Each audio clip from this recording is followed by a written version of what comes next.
Alright, so the first thing for these burger buns is we're gonna make a tang zong, and basically what that is it's like a starter for bread. It's a roux of flour, milk, and water, and basically what it does is it makes the bread a lot softer. So first we're gonna add in 3 tablespoons of milk, 3 tablespoons of water, and 2 tablespoons of bread flour. Then we're gonna mix that together with a whisk on medium heat, and it should gelatinize pretty quickly. It should look like this, kind of like gelatiny texture. And now we're gonna make the yeast mixture. All you need to do is pour a half cup of milk, microwave it for about 15 seconds or until it's warm, and then add in some instant yeast. And then we're gonna let that sit for 8 minutes and let the mixture bloom and let the yeast bloom.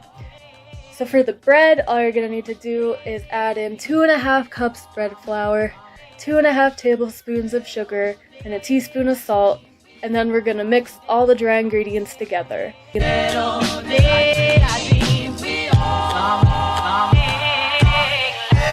After the dry ingredients are mixed, we're gonna add in the yeast mixture. The yeast mixture should be pretty foamy. That's how you can tell that the yeast has actually bloomed.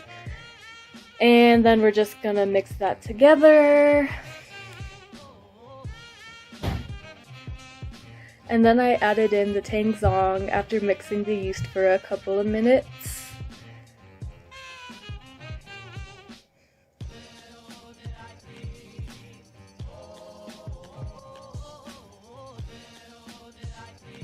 And then we're gonna add in an egg and an egg yolk and mix for another minute or so just so it gets incorporated.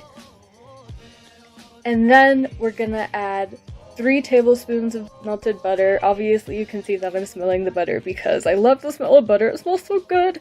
But yeah, I just added in some melted butter, which just tastes amazing in these buns. Like, the butter just makes these buns taste like so like sweet and buttery and just like so delicious.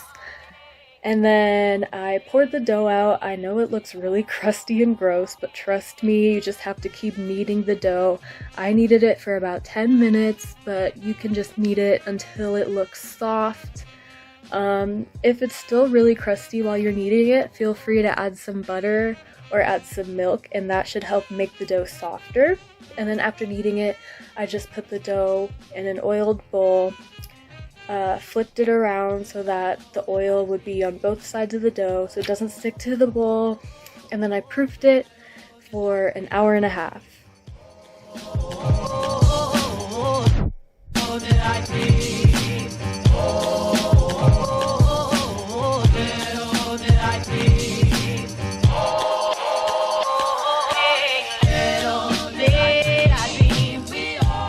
Proofing your dough, it should double in size. If it didn't, then that probably means that the yeast has died, either from the yeast mixture being too hot or too cold, which is why it's so important that when you make your yeast mixture that the milk is warm.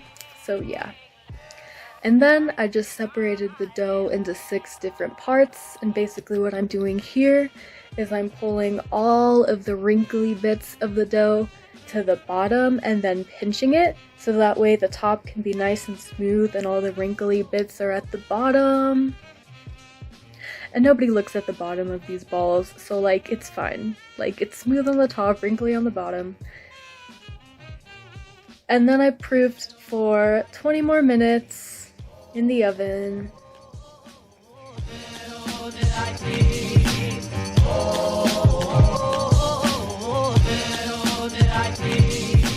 And then I set my oven to 420. Haha, yes, I know, 420. And I just brushed my buns with olive oil. I didn't have any eggs to egg wash with, but if you do have eggs, I do recommend egg washing. But I didn't have eggs, so I just used olive oil. And then, after baking the buns for about 13 minutes, I put some butter on the buns so they could melt and be delicious and buttery and just, ooh, these buns are chef's kiss. Like, they're so soft and buttery and sweet. Now on to the burgers. I am a really big burger fan, so I wanted these burgers to be big, juicy steak burgers. So they're nice and thick and just so juicy. So, the ingredients that you will need for these steakhouse style burgers are black pepper, a piece of bread, 1 pound of beef, garlic, ketchup, salt, Worcester sauce, and pepper. And then what I'm doing here is I am just kind of like chopping up my bread with this vegetable chopper. You could also just throw your bread in a blender and just blend that up, but I just put in a tablespoon of water and a piece of bread into this vegetable chopper thing and just chopped up the bread. And then I put the pound of beef into a bowl, added in 3 tablespoons of ketchup, 1 tablespoon of Worcester sauce, half a tablespoon garlic, a teaspoon of salt, and a teaspoon of pepper. And then I added in the bread as well. And then I just mix that together with my hands.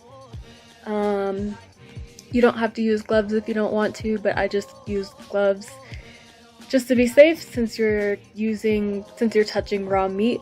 Anyways, then to scoop out the burgers, I found that the perfect way to make like the perfectly sized burger is take a half-cup scoop and then fill it to the brim with beef, and then plop it out of the scoop and kind of just shape it into a puck with your hands, and it creates like the perfectly shaped burger, perfect size, not too big, not too small.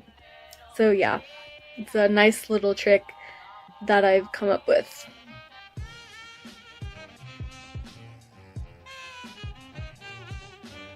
And then if your burgers have like little cracks on the side, what you can do is you can kind of just grab the burger and just smack it against your hand, and this will get rid of all those like little cracks so your burger can be nice and smooth around the edges.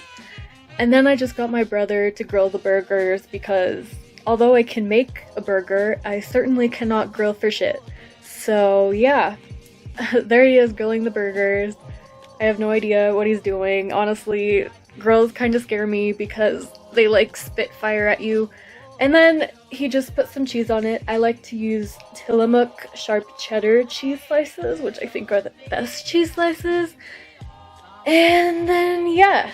And then there's the beautiful burger bun. I put it on the grill so it'd be a little bit warm.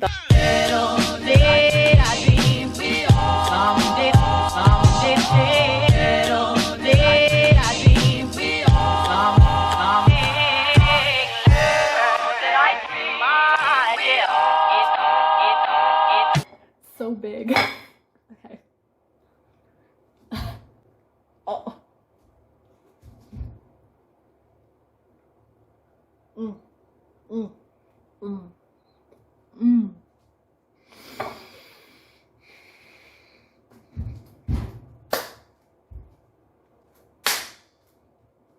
Yeah, obviously it tasted really amazing. As you can tell, it was so juicy, so delicious, and like the bread was so soft and buttery. Like, it was amazing. So yeah, thank you guys so much for watching. I really appreciate it, and I hope you guys enjoy making these burgers and eating these burgers. They are so delicious.